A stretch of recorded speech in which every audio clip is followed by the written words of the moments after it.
নমস্কার, আমি doctor P K Mondal. আজকে যে রোগটি নিয়ে আলোচনা করব সেটা হলো জ্বর। তাহলে জ্বর কি, কেন হয়, জ্বর থেকে বেরিয়ে আসার জন্য ঘরোয়া কিছু পদ্ধতি এবং শেষে কিছু হোমিওপ্যাথি মেডিসিনের কথা আমি এখানে আলোচনা করব। তাহলে ভিডিওটা শুনেই বুঝতে পেরেছেন এটা একটা খুব ইম্পর্টেন্ট বা গুরুত্বপূর্ণ ভিডিও হতে চলেছে। তাই কেউ স্কিপ করে ভিডিওটা দেখবেন না, প্রথম থেকে লাস্ট পর্যন্ত ভিডিওটা কমপ্লিট দেখুন। তারপরেই আপনারা মেডিসিন নেবেন বা ধরুন ঘরোয়া পদ্ধতি আপনারা অ্যাপ্লাই করবেন। তাহলে জ্বর কি না, জ্বর হলো একটা শারীরিক প্রতিক্রিয়া। অর্থাৎ শারীরিক প্রতিক্রিয়া মানে মানে শরীরে কোনো জার্ম বা শারীরিক কোনো দুর্বলতা বা শরীরে কোনো কিছু ঘটনা, যেমন ক্যান্সার, টিউমার, এই ধরনের কিছু ঘটনার কেবলমাত্র একটা প্রতিক্রিয়া। অর্থাৎ শরীরের তাপমাত্রা বাড়িয়ে দেওয়া, এটা হচ্ছে জ্বর। বিভিন্ন কারণে জ্বর হয়। কারণ জ্বর অতিরিক্ত ঠান্ডা লাগলে জ্বর হতে পারে, বা অতিরিক্ত পরিশ্রম হলেও জ্বর হতে পারে, বা শরীরের মধ্যে কোনো ভাইরাস বা ব্যাকটেরিয়া প্রবেশ করলে সেক্ষেত্রেও কিন্তু জ্বর হতে পারে। বা ধরুন কোনো গ্ল্যান্ডের বৃদ্ধি বা কোনো শরীরে টিউমার বা ক্যান্সার, এই টাইপের ব্যাপারগুলো যদি ঘটে থাকে তাহলেও কিন্তু জ্বর দেখা দিতে পারে। তো আমি এখানে যে সমস্ত জ্বরের কথাগুলো বলবো সেগুলো ধরুন এই ঠান্ডা লাগা বা পরিশ্রমের ফলে যে জ্বর এই ধরনের, বা খাবার পরে হজম না হওয়া, এই সমস্ত ঘটনাগুলো থেকে যে সমস্ত জ্বরগুলো হয় সেই সমস্তর উপরই আমি এখানে আলোচনা করব। তাহলে জ্বর কি, কেন হয় এবং বুঝতে পারলেন। এরপরে আসবে ঘরোয়া কিছু পদ্ধতি। ঘরোয়া কিছু পদ্ধতি মানে যেগুলো আমাদের সবসময় করা উচিত। যে জ্বর হলে সবার আগে যেটা করা উচিত, যে ঠান্ডা থেকে দূরে থাকতে হয়। কারণ এটা তো শারীরিক একটা তাপমাত্রা বৃদ্ধি।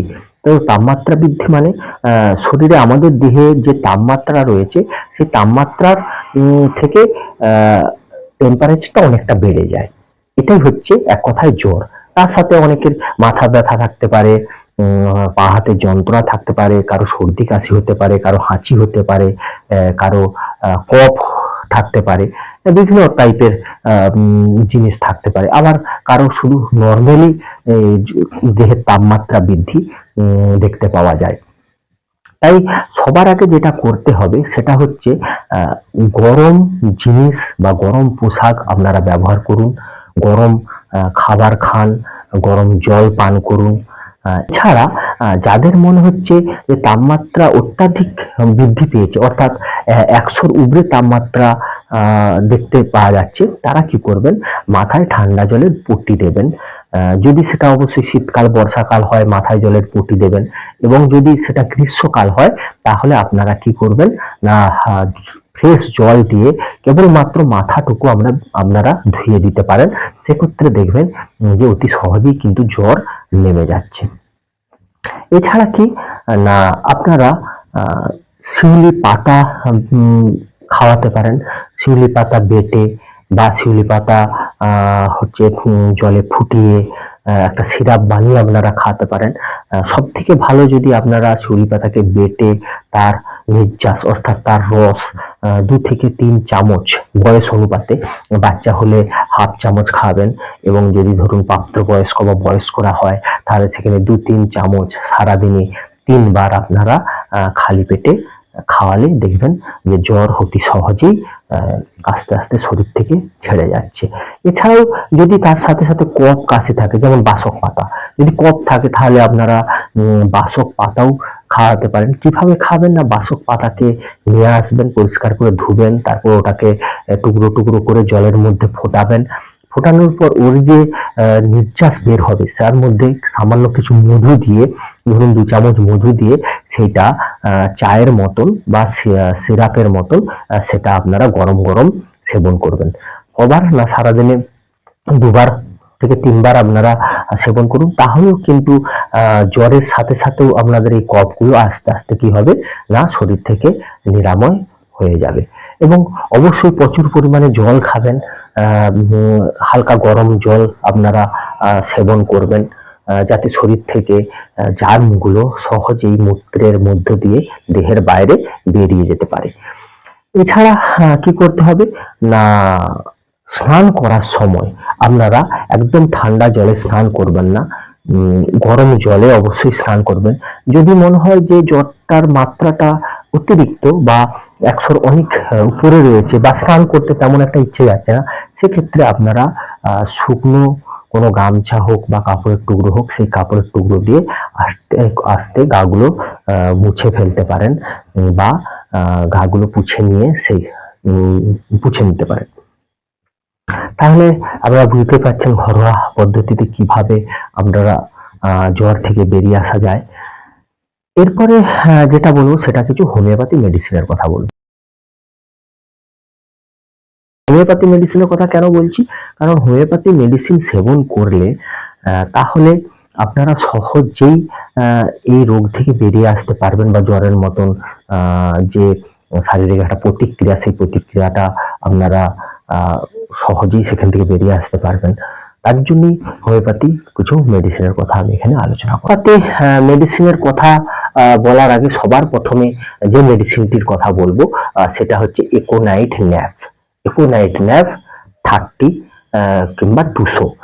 30 কাদের জন্য না বাচ্চাদের জন্য। তার আগে বলে দিই কারা একোনাইট ন্যাপ ব্যবহার করতে পারবেন। একোনাইট ন্যাপ তারাই ব্যবহার করতে পারেন যাদের হঠাৎ করে জ্বর এসেছে, কোনো কারণ ছাড়াই দেখবেন জ্বর এসেছে এবং প্রচন্ড রোগী প্রচন্ড ছটফট করছে, তার একটা মৃত্যু ভয় কাজ করছে, সবসময় বলছে যে না আমি আর মনে হয় বাঁচবো না, এই ধরনের ব্যাপারটা রয়েছে, জল তেষ্টা রয়েছে, সাথে প্রচন্ড পরিমাণে জ্বর এসেছে, সেক্ষেত্রে কিন্তু আপনারা একোনাইট ন্যাপ 200 ব্যবহার করতে পারেন। এবং সেটা কিভাবে ব্যবহার করবেন, যদি বাচ্চা হয় অর্থাৎ যদি ধরুন 1 বছর 2 বছর বা 5 বছর হয়, তাহলে আপনারা একোনাইট 30 ব্যবহার বা একোনাইট 30 আপনারা ব্যবহার করবেন। আর যদি প্রাপ্তবয়স্ক বা বয়স্ক হয় তাহলে একোনাইট 200 আপনারা ব্যবহার করবেন। কিভাবে ব্যবহার করবেন না, সারাদিনে 2 বার ব্যবহার করবেন, সকালবেলা 5 ফোঁটা জলের সাথে এবং সন্ধ্যাবেলা 5 ফোঁটা জলের সাথে। যদি তাতেও না কমে তাহলে আপনারা ওটা 3 বার করে ব্যবহার করতে পারেন। সকালবেলা 5 ফোঁটা জলের সাথে, দুপুরবেলা 5 ফোঁটা জলের সাথে এবং রাত্রেবেলা 5 ফোঁটা জলের সাথে খালি পেটে আপনারা সেবন করবেন।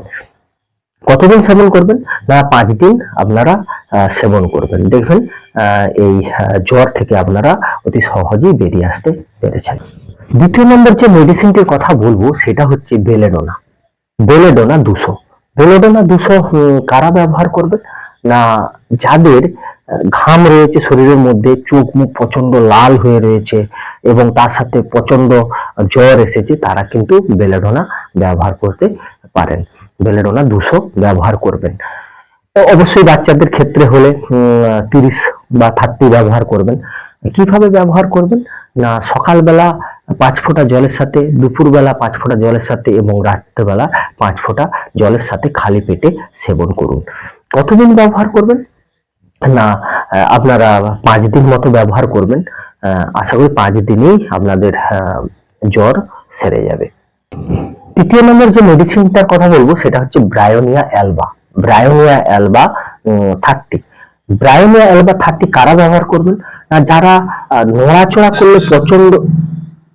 ব্রায়োনিয়া 30 কারা ব্যবহার করবেন, যারা নড়াচড়া করলে জ্বর বৃদ্ধি হয় বা গা হাতের অসহ্য যন্ত্রণা হচ্ছে এবং এক জায়গায় চুপ করে নেতিয়ে পড়ে আছে বা শুয়ে থাকে, তারা কিন্তু এই ব্রায়োনিয়া 30 ব্যবহার করবেন। কিভাবে ব্যবহার করবেন না, যদি 1 থেকে 2 বছর বয়স হয় তাহলে 1 ফোঁটা করে জলের সাথে সারাদিনে 3 বার, সকালবেলা খালি পেটে, দুপুরবেলা খালি পেটে এবং রাত্রেবেলা খালি পেটে দেবেন। এবং যদি 3 থেকে 4 বছর বয়স হয় তাহলে 2 ফোঁটা করে জলের সাথে সকালবেলা খালি পেটে জলের সাথে, দুপুরবেলা খালি পেটে জলের সাথে এবং রাত্রেবেলা খালি পেটে জলের সাথে সেবন করান। আর যদি 10 বছর বা 10 বছরের ঊর্ধ্বে হয় তাহলে সেক্ষেত্রে 3 ফোঁটা করে খাওয়াবেন, এবং প্রাপ্তবয়স্ক হলে অবশ্যই প্রাপ্তবয়স্ক বা 15 বা প্রাপ্তবয়স্ক বা একদম বয়স্ক হলে সেক্ষেত্রে আপনারা 5 ফোঁটা করে জলের সাথে সেবন করান। কখন? সকালবেলা খালি পেটে জলের সাথে, দুপুরবেলা খালি পেটে জলের সাথে এবং রাত্রিবেলা খালি পেটে জলের সাথে আপনারা সেবন করাবেন। কদিন সেবন করাবেন? 3 থেকে 4 দিন আপনারা সেবন করান। এখনো যারা আমাদের চ্যানেলটিকে সাবস্ক্রাইব করেননি তারা অবশ্যই সাবস্ক্রাইব করুন এবং পাশের বেল আইকনটি অন করে দিন, যাতে আমাদের যে কোনো নতুন ভিডিও আসলে আপনারা সহজেই সেই নোটিফিকেশন দেখতে পাবেন এবং সেখান থেকে আমাদের ভিডিওগুলি কমপ্লিট দেখতে পারবেন। যদি মনে হয় এই ভিডিও থেকে কোনো ইম্পর্টেন্ট তথ্য আপনারা পেয়েছেন বা পেতে পারেন, তাহলে সেক্ষেত্রে আপনি আপনাদের বন্ধু বান্ধব, আত্মীয় পরিজন, পাড়া প্রতিবেশীর মধ্যে ভিডিওটা প্রচুর পরিমাণে শেয়ার করুন, যাতে তারাও এখান থেকে উপকৃত হতে পারে। আর অবশ্যই একটা কথা বলবো, কোনো নেশা পানির সাথে যুক্ত থাকবেন না। মদ্যপান, খৈনি, গুটখা এই ধরনের কোনো খাবার বা নেশা পানি আপনারা করবেন না। আর গরম টাইপের খাবার খাবেন, গরম জাতীয় জিনিস সেবন করবেন। তার সাথে সাথে আরেকটা কথাই বলবো, যারা মনে হচ্ছে যে মেডিসিন নেবেন, তারা অবশ্যই জার্মান শেফার্ডের মেডিসিন নেবেন। যদি জার্মান শেফার্ডের না পারেন তাহলে আমাদের দেশের যে নামি দামি কোম্পানি রয়েছে সেই কোম্পানির সিল ফাইল আপনারা ব্যবহার করুন। কখনো কোনো জায়গার কেটে দেওয়া লুজ ফাইল আপনারা নেবেন না, তাহলে সেক্ষেত্রে আপনারা কোনো কাজ বুঝতে পারবেন না। আরেকটা কথা, যে যারা মনে করছেন যে আপনারা প্রেসক্রাইব করে মেডিসিন সেবন করবেন, তারা আমাদের ডেসক্রিপশনে হোয়াটসঅ্যাপ নাম্বার দেওয়া আছে, সেই হোয়াটসঅ্যাপ নাম্বারে গিয়ে আপনারা ডিটেলস পাঠান, পাঠিয়ে আপনারা প্রেসক্রাইব করে তারপর মেডিসিন সেবন করুন। আবারও দেখা হবে নতুন কোনো ভিডিওতে। নমস্কার।